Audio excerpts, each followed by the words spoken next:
और इस वक्त की बड़ी खबर आपको बता दें, पुराने नोट को जमा करने को लेकर बड़ा ऐलान हुआ है। वित्त मंत्रालय ने ऐलान किया है कि 5,000 से ज्यादा की रकम एक अकाउंट में एक बार ही जमा होगी।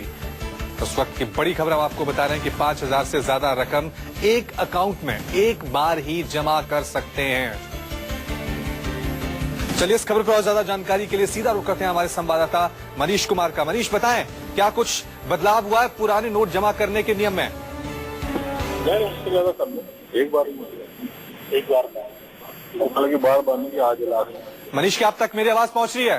जी रवि, अपना सवाल दोहराएं। मनीष, बताएं क्या कुछ बदलाव किया है पुराने नोट जमा करने का जो नियम है उसमें क्या कुछ बदलाव किया है सरकार ने, आरबीआई ने? देखिए, महत्वपूर्ण बदलाव है। 17 तारीख को ही सरकार जो है इसके बाबत जो है नोटिफिकेशन, गजट नोटिफिकेशन जारी कर चुकी है। उसमें ये कहा गया कि कोई भी व्यक्ति अगर 5,000 रुपए से ज्यादा जिसके पास पुराने 500 और 1,000 के नोट हैं, केवल एक बार ही वो जमा करा सकेगा 30 दिसंबर तक।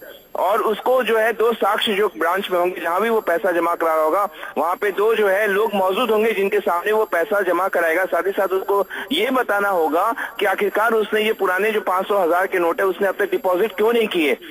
तो ये पूरा जो रिकॉर्ड है ये दर्ज किया जाएगा।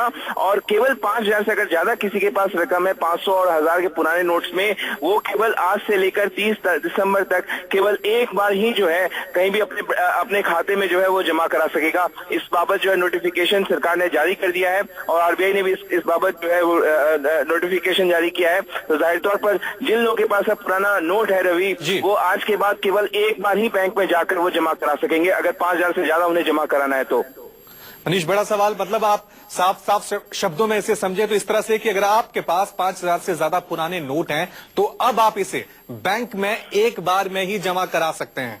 बिल्कुल, आज से रवि आप समझ लीजिए, आज अगर 19 तारीख है, आज से लेकर 30 तारीख तक अगर किसी के पास भी पुराना 500, 1,000 के नोट बचे हुए हैं तो वो अपने बैंक के खाते में केवल एक बार में ही, ऐसा नहीं हो सकता कि वो बार बार जाए, केवल एक बार में ही जाकर उसको अपने बैंक ब्रांच में वो अपने खाते में पैसा जमा कराना होगा। और साथ ही साथ रवि, सबसे महत्वपूर्ण कि 2 लोग जो है वहां पे साक्षी के तौर पर मौजूद होंगे जब वो पैसा जमा कराएगा। यहाँ पे इस बात को लिखा जाएगा कि आखिरकार जब 8 तारीख के बाद नोटबंदी शुरू हुई तो आखिरकार उसने अब तक ये पैसा जमा क्यों नहीं कराया था।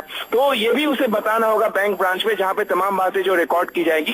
तो ये सरकार की तरफ से एक गजट नोटिफिकेशन जो है उसको जारी किया गया है। आपको बता दें कि 17 तारीख को ही ये सरकार ने नोटिफिकेशन किया, लेकिन इसको सार्वजनिक आज किया गया है। तो जाहिर तौर पर आज से लेकर 30 तारीख तक जिसके पास भी 5,000 से ऊपर के नोट है वो एक बार में ही जाकर अपने खाते में जमा करा सकते हैं। बहुत शुक्रिया इस तमाम जानकारी के लिए। तो आरबीआई का ये एक बड़ा ऐलान हुआ है जिसमें अगर आपके पास 5,000 से ज्यादा पुराने नोट हैं तो आपको वो एक बार में ही जमा कराने होंगे और ये भी बताना होगा कि इससे पहले आपने ये जमा क्यों नहीं कराया। बहरहाल एक छोटा सा ब्रेक, लेकिन ब्रेक के बाद देखना मत भूलिएगा।